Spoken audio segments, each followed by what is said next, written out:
a ação de anticorpos. Então, tem o micro-organismo, tem o anticorpo marcando o micro-organismo, isso também promove a quebra da proteína do comprimento. Tem ativo aí, tá? Bom, chegando ao último exemplo aqui.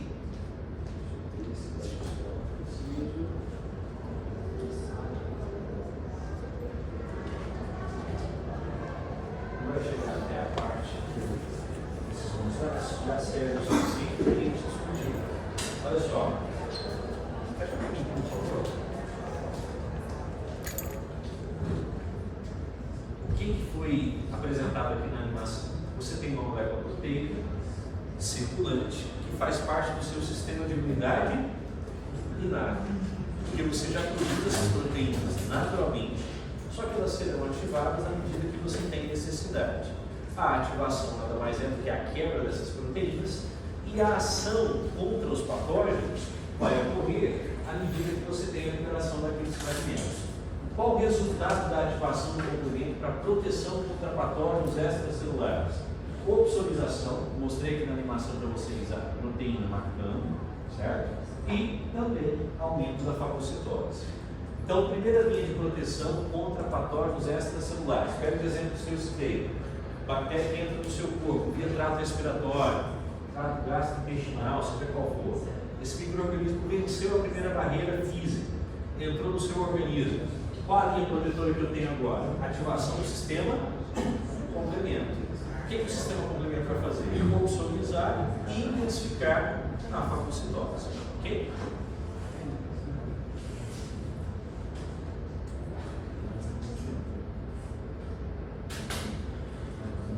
Outro exemplo aqui, ó.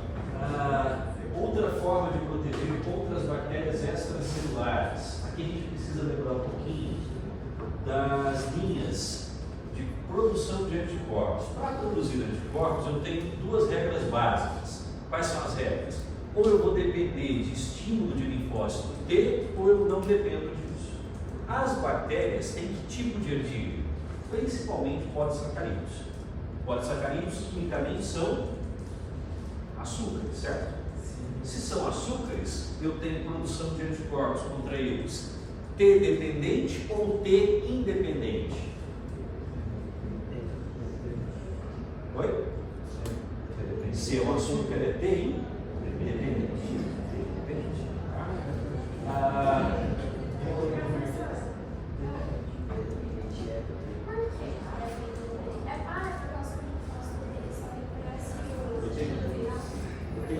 Ativos proteicos.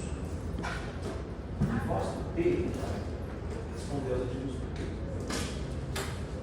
Olha só.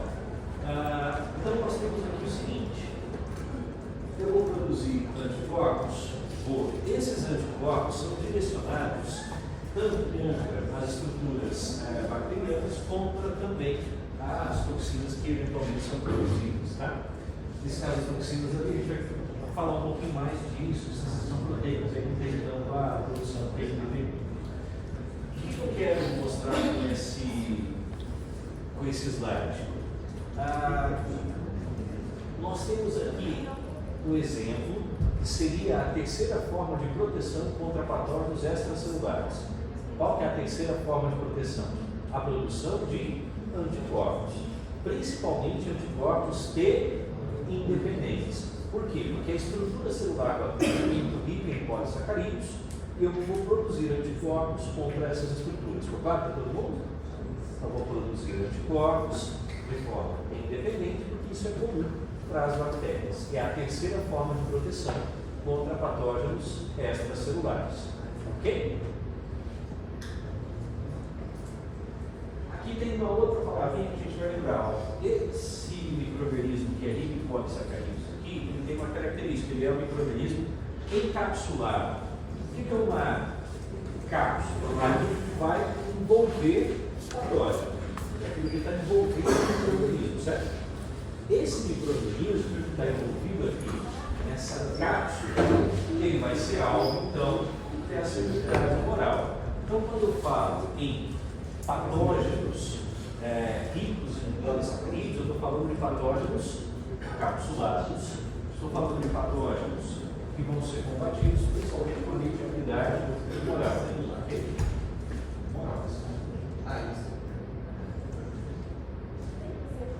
Uma das regiões importantes que nós temos para remover essas bactérias é o baço, tá? Por que isso acontece? Então vamos juntando aqui.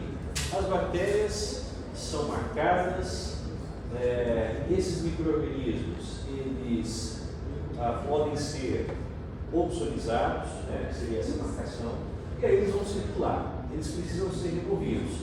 Quando essas bactérias passam pelo baço, o que vai acontecer? Eu tenho nessa região, que é um órgão linfóide periférico, células capazes de fazer a fagocitose. Então, resumidamente, lá no baço eu tenho um exército de células que consegue capturar as bactérias opsonizadas. Tá? Então, você tem a eliminação por meio da fagocitose.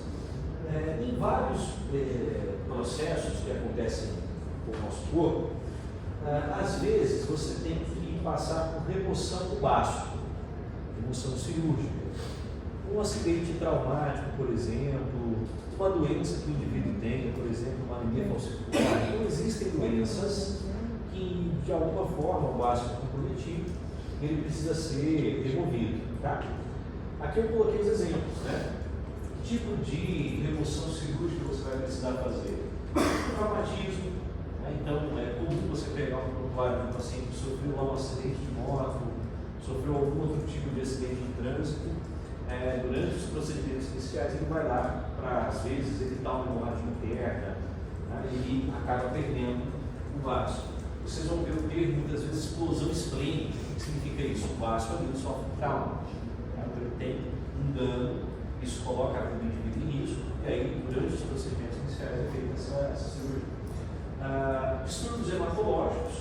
O distúrbio hematológico é um dos motivos para você vir aqui e remover o baço. Porque é nesse lugar também que você faz a remoção de células velhas da doença sanguínea. Então, em massas velhas, você vai remover aqui também o baço. Aí, nossas células que já são antigas, tem massas que já circulam por um determinado tempo, essas células serão removidas também no baço. Tá? E aí, o que vai acontecer com os indivíduos que perderam essa estrutura? Processo cirúrgico, uma doença hematológica. Naturalmente, você deixa de eliminar de forma eficiente as bactérias opsonizadas. E aí, esse paciente passa a ter maior facilidade para contrair infecções bacterianas, principalmente infecções por micro-organismos capsulados. Então, qual é a relação que existe aqui? O indivíduo, por favor, vamos lá. O indivíduo ele perde o baço, tá? Por perder o baço, ele vai perder um local para a remoção de bactérias opsonizadas, tá? E, consequentemente, quando esse paciente entra em contato com bactérias encapsuladas, há uma chance maior de infecção ocorrer. Então, naturalmente, aqui você tem mais chance de desenvolvimento de infecção por micro-organismo encapsulado. Mas existe um tratamento de inflamação isso que para ser evitado? Sim, o que vai acontecer? Naturalmente, você precisa matar alguns micro-organismos para que eles não infectem. Então, existe antibiótico para a profilaxia. Então, eventualmente, você tem tratamento com antibióticos.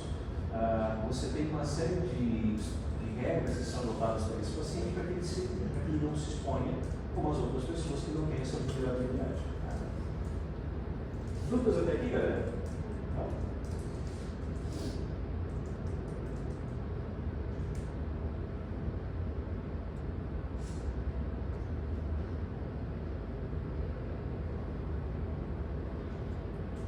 Tem outro ponto de defesa que seria o seguinte: a gente já falou de 3, né?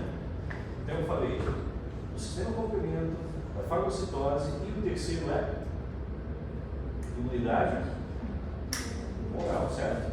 O exemplo que eu citei anterior foi também relacionado ao papel do complemento e das fagocitoses. Quarta forma de eliminar patógenos extracelulares: respostas TH17. As respostas TH17 vão ocorrer quando você tem a apresentação de antígeno. Então, você tem a apresentação de antígeno. Nesse caso, você tem antígenos proteicos sendo apresentados.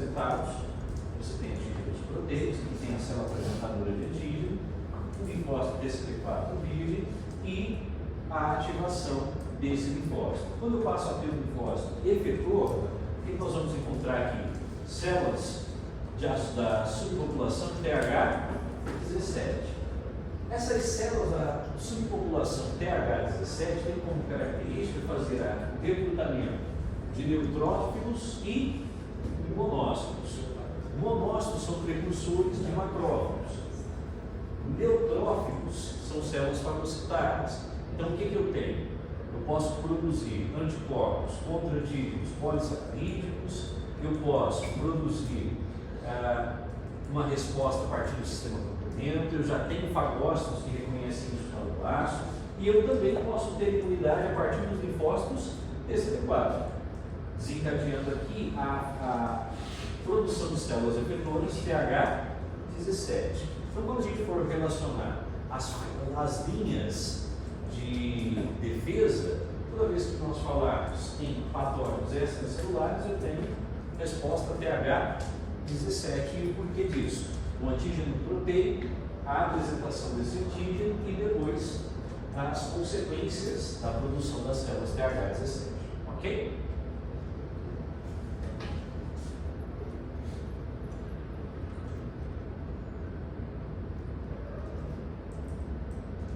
Se nós não temos patógenos extracelulares, a gente vai falar depois também dos patógenos que são intracelulares, né? Aqui eu quero falar um pouquinho ainda de resposta adaptativa contra esses patógenos externos. Tá?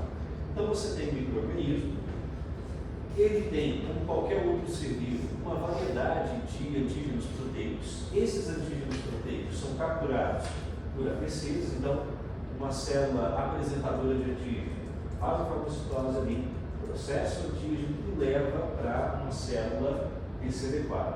Essa célula TCD4 faz o quê? Ela passa a ser uma célula efetora. Como célula efetora, ela começa a produzir as suas citocinas. Como eu estou falando de linha TH17, uma das citocinas produzidas é IL-17. Quando eu tenho IL-17, o que eu estou recrutando? Qual é a primeira célula para em cima? Neutrófilo. Os neutrófilos contribuem para a inflamação local. Depois, eu também tenho a capacidade de perceber a liberação de interferon. O interferon é fundamental para potencializar a ação de quem? Dos macrófagos. Então eu vou intensificar a inflamação local com IL-17. Com o interferon, eu vou ativar ainda mais a capacidade dos macrófagos e eu vou liberar outras citocinas que podem também estimular linfócitos B. Então aqui eu tenho neutrófilos, macrófagos e linfócitos B respondendo às citocinas. Então as células auxiliares produzem citocinas que vão estimular a inflamação, a ativação de macrófagos e resposta de células B.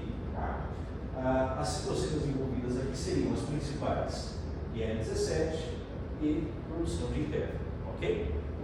A partir de agora, sempre que eu falar, olha, produzir IL-17, você vai lembrar já que eu estou falando de uma resposta contra patógenos extracelulares, ok?